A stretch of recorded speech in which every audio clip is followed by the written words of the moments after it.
The mission would use a Space Launch System, SLS, rocket to launch a Europa lander spacecraft, which would consist of a modified Orion capsule and a Europa Surface Module, ESM, derived from the Lunar Gateway.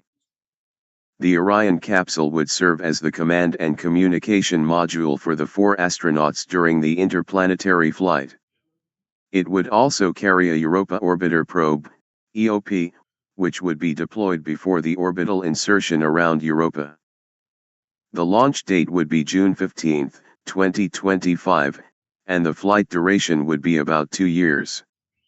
The spacecraft would use a gravity assist maneuver around Mars to accelerate the journey to Jupiter. The orbital insertion around Europa would be on April 10, 2027, at an altitude of about 100 kilometers above the surface. The astronauts would observe the Moon and its environment using various instruments, and communicate with the EOP, which would orbit Europa and relay data back to the spacecraft. The EOP would measure the magnetic field, radiation, plasma, and dust around Europa, as well as map the surface features and subsurface structure of the Moon. The EOP would also look for signs of plumes, cracks, and geysers on the surface. The landing on Europa would be on May 1, 2027, at a location near the equator where the ice is relatively thin and smooth. The ESM would detach from the Orion capsule and descend to the surface using a combination of thrusters and parachutes. The ESM would serve as the habitat and the scientific laboratory for the 4 astronauts during the surface stay. It would also carry a Europa Ice Penetrator, EIP, which would be deployed after the landing. The EIP would drill through the ice and reach the liquid ocean beneath, where it would release a Europa Submarine Explorer, ESE. The ESE would swim in the ocean and transmit data back to the EIP, which would relay it to the ESM.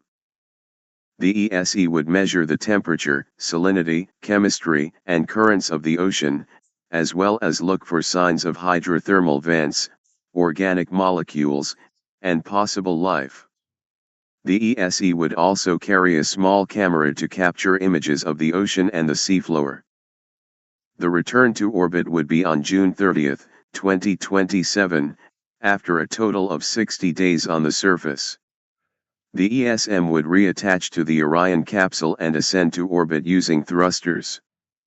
The EOP would rendezvous with the spacecraft and dock with the ESM. The return to Earth would be on August 15, 2027, after a total of 794 days in space. The Orion capsule would separate from the ESM and EOP and re-enter the Earth's atmosphere, while the ESM and EOP would remain in orbit around Europa as a potential outpost.